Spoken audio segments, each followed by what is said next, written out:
皆さんこんばんは、玉木のスポーツジャーナリズムの時間です。今日はもう特別に、隣におられます、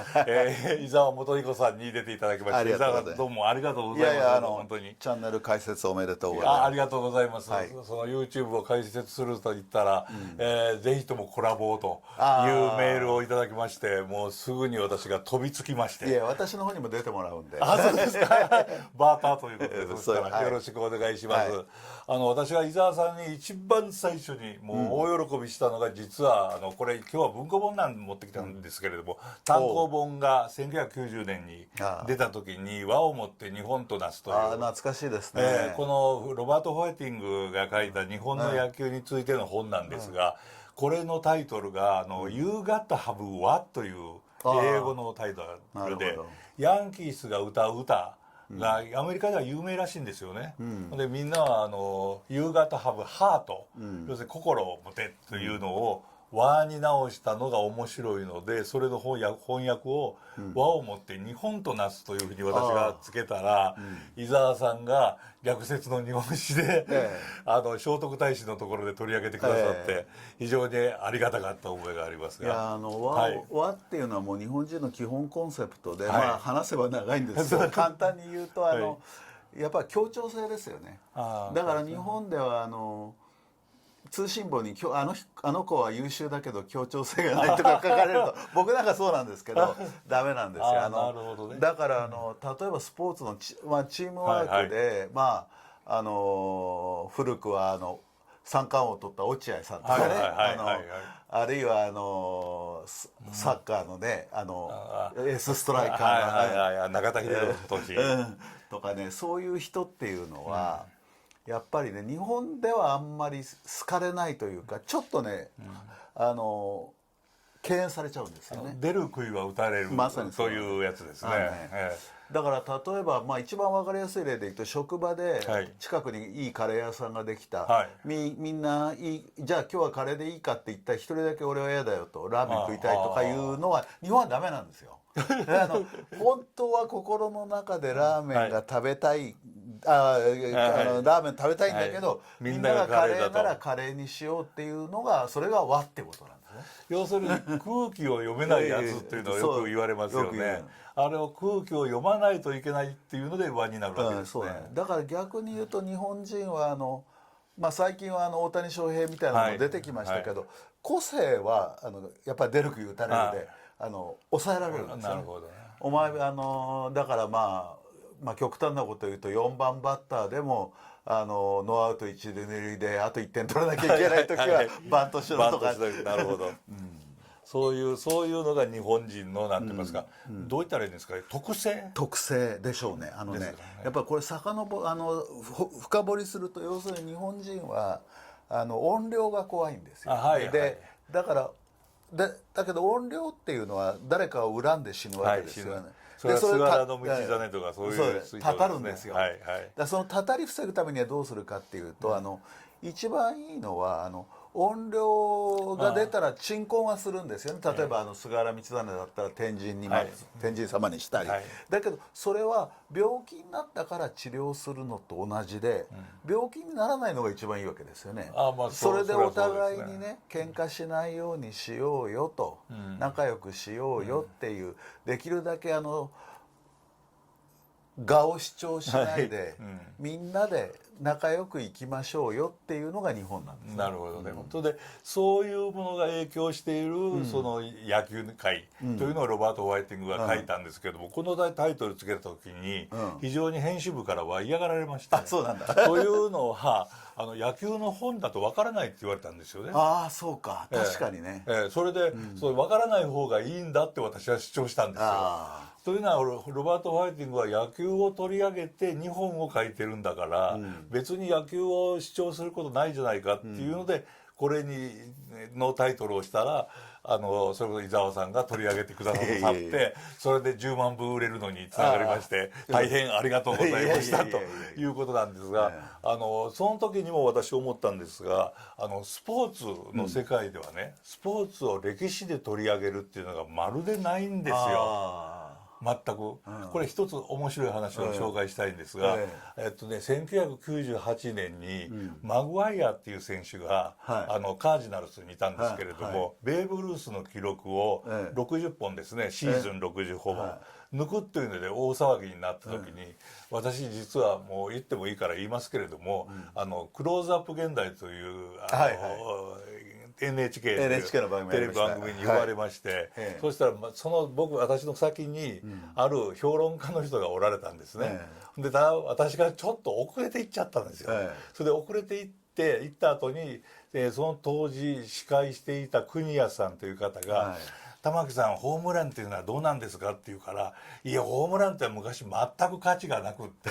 誰も記録になんか残っていなくって、ニューヨーク・タイムズなんかも全然、新聞にホームラン何本って書かないんだからと。それは知らなかったそれご存知なかったでしょ。これ面白いでしょ。でもそこにベーブ・ルースが現れて、ガンガン打ち始めるんですよ。それでみんなが喜ぶ。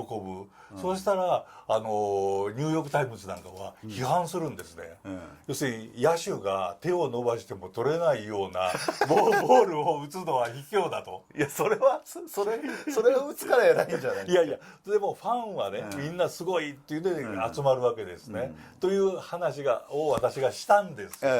そしたらどっちらけになっちゃいまして。控え室が。いやそれはね、水を差すという行為でね、空気の読めない人間のすることでね。でも事実は事実なんですよね。いやそれはだから日本では嫌われる。でその前にいた評論家とかがいやもう野球といえばホームランが全てですよというような話をされたらしいんですね。いやそれ常識っていうのはね変わるもんだからね。ただね、面白いのはね、日本でも戦前の野球職業野球ではホームランの記録ないんですよ。あ、そうなんですか。それで戦後になって野村さんが三冠を取りますよね、三冠王を。その時にあれ戦前に取った人いないのかと、ホームランの記録なんか残ってないぞと。そうなんだ。というので調べ直したら中島治康さんが取っていたっていうのが分かって。それはその時代でも本塁打王って言葉あったんですか。ないの。打撃王しかない。打撃王ですね、打率の一番。だからそういうのがあって、要するにスポーツの世界っていうのはみんな経験で喋ってたんですよね。その経験で喋っているのを歴史で喋る方が絶対に歴史で喋らなきゃいけないんだからって言い出して、今言われたように嫌われ者になっちゃったんですただそこで伊沢さんにお聞きしたいのは、なんで歴史に目つけられたんですか。僕はね、最近「言霊の日本史」って本出して、これは実は僕がずっと僕は江戸川乱歩賞を取って推理小説書いてたんです、作家なんです。ところが猿丸原始講っていうので乱歩賞を取って、その後ですね当時差別語っていうのがあって、例えばカメラマンというのはカメラオペレーターといえとかいう、それは今でもあるんですけど、例えば目の見えない人に対して、目暗という言葉自体は目の前が暗いってことで、差別語でも何でもなかったんですけれども、それはダメだと。で仮に100歩譲ってそれがダメだとしても、例えばドラマで座頭市を悪人たちがけなす場合ね、そこの目の不自由なやつっていうわけがないのにそれもダメだってことになったんで、それでこれはおかしいで、どうしてかってことを探ってたら、先ほど和というのも日本人の特性だってことで、もう一つ重要な特性があって、言葉に霊力があるからみだりに言葉は変な風に使っちゃいけないという。そういう信仰があることに気がついた。それ私伊沢さんの本でね、大学受験があるやつの前で落ちるという言葉は言っちゃいけないとかっていうのは、滑るという言葉を言っちゃいけないとかっていうあれ読んで面白かったですけれどね。その程度ならいいんだけど、例えばジャーナリストが、ある国とある国が戦争しそうだと。で私の経験から言って、まず間違いなく戦争するっていうような時でも、昔はそう書かなかったんですよ。いやまだ平和の可能性もあるとかね。つまり戦争が起こるって書くと、それは客観的には予測なんだけど、自分がそれを言霊でアシストしたような気になっちゃうんで、だから日本の報道ってね、全てそういう意味で歪んじゃうんですよ。それ今も残ってる？もう残ってます。ああ、そうですか。でこれは大変私の歴史家としての力不足なんだけど、最初に言霊って本書いたのは30年前なんですよ。でそれが出たことによっても、みんなそういうのは日本にはそういう迷信があるんだから気をつけなきゃいけないっていうことが当たり前にならなきゃいけないのになってないんで、仕方なしにもう一回出した。だからある意味で恥なんですよね。でもそういうところから歴史に入っていかれたと。ただね、私もスポーツを歴史で捉えたら面白いっていうので、私なかなか気づかなかったんですけどもね、この滝光一さんという方の滝光二さんですね、スポーツを考える、この中でノルベルト・エリアスという社会学者に出会いまして、この方がスポーツは民主主義でないと生まれないと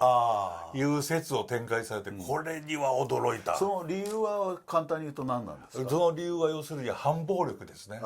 要するに民主主義というのは選挙でその為政者を選びますね。それで話し合い、議会ですね、そこでこうなんていうんですか、世の中を動かしますよね。でこれは全部暴力を使っちゃいけないというもう話だと。だから古代のギリシャでの民主主義、それから近代のイギリスでの民主主義、そういう社会の中では暴力が全部ゲームに変わっていくっていう。なるほど。要するに暴力は使っちゃいけないんだということになると、殴り合いはボクシングになって、つかみ合いはレスリングになって、それからボールの奪い合いはサッカーとかラグビーに変わると。なるほど。でそれまではね、スポーツが生まれたのは、要するに豊かになると余暇ができると、その余暇にみんなが遊んだんだという説があったんですけど、そしたら豊かになったらっていうならば、古代のギリシャよりもよっぽどペルシャ帝国の方が豊かだった。豊かですね、確かに。そうしたら余暇があってもいいはずなのに、なんでスポーツ生まれなかったんだと。だから近代のイギリスよりも、中華帝国とかイスラム帝国の方がずっと豊かだったと。でも生まれなかったと、スポーツは。でやっぱりスポーツは民主主義から生まれたっていうのをね、これ歴史で読んだ時にね、びっくりしましたしね、やっぱりある意味面白いなと思いましたね。これご存知なかったですか？そうですね。民主主義。まあ僕は日本史の方にどうしても偏るんでね。でも面白いでしょ今の。面白い。日本史はね、まあ分かりやすく言うとね、例えばですね、何でもいいんですけど、ここにボールペンがあるとするじゃないですか。で例えば父親の形見であると。だからまあ長持ちさせたい、壊したくないっていうと大事にしまっときますよね。そうですね。いっぱい書いたりしないですよね。だからね、昔の人はね、昔の日本人はスポーツというか体を動かすことは害毒だとか、つまりこのボールペンは大切なものだ、長い間子孫にも伝えないって言ったら蔵にしまっとくのが正しいのに、なんだ日常頻繁に使ってっていう、つまり外を走ったりして汗をかいたりすることは体の酷使であっていけないことだというふうに思ってたらしいんですよ。なるほど。もので考えればそうでしょ。そうですね。もので考えればよくわかりますね。ところがね、実は武士のあたりからまあ彼らは別に今のスポーツはちょっと例えば狩りをするわけです。狩りは軍事訓練としてまあやるわけですよ。でそこにゲーム的要素もある。だけど最初はそれもやっぱり貴族たちは武士たち見てバカにするんですよ。あんな炎天下で汗なんかかいてたら体を損ねるぞと。実際は逆ですよね。そうですね。運動しないといけない。運動すると体がそのことね、これ司馬遼太郎さんが言ってたんだけど。体を鍛錬すると健康にいいということに気がついた初めての日本人は徳川家康ではないか。おっとで徳川家康ってね頻繁に狩りをしていたし、自分でよく大河ドラマなんかで出てきますけれど、この漢方薬作るやつ、自分で今でいうとサプリメントを調整して飲んでたんです。おっと、たぬき親父がそんなことだからね、それはね、もう一つあるのは秀吉より長生きしようっていう意識が絶対あったと思う。秀吉はものすごくお酒も飲むし、ね、女性ともね、そういう節制一切しない人間だったんだけど、どうも家康はそれ考えてたらしいんです。ありゃ面白い話ですね、それ。ただね、主に日本でのスポーツが生まれるっていうのが、これが柔道なんですよ。柔術というのは人殺しでしょ、要するに戦争の中でねやる、それを嘉納治五郎が明治になって柔道にしたっていうところは、要するに五箇条の五正門があって、万議公論に決すべしと、だから話し合いでみんな決めましょうという中で、要するにスポーツが生まれたというふうに考えるなら、さっき言いましたエリアスのね、理論が全部通るなという感じがしましてね。だから日本の柔術が柔道に変わる、剣術が剣道に変わると、これは全部スポーツ化だと考えた方がいいんではないかっていう感じがしてましてね。ただまあこれでまた改めて話した方がいいと思うんですけど、日本のやっぱりスポーツっていうのはそういう意味で武術の鍛錬的要素が入ってるんで、入ってますね、ゲームの要素が少ないですよね。だから野球はプレーボールっていうじゃないですか、本来ならボールで遊ぼうよって。でも星野監督みたいに戦いだみたいな人が割ともてはやされたりするんで、いやそれは明治時代からずっとそうだったんですよね。そういうこともじゃあまた話し合いましょう。そうですね、本当ですね。いやとりあえずスポーツと歴史っていうものはね、考えれば考えるほど面白いので、今日はもう伊沢さんと話してるだけでも面白いので、ありがとうございました。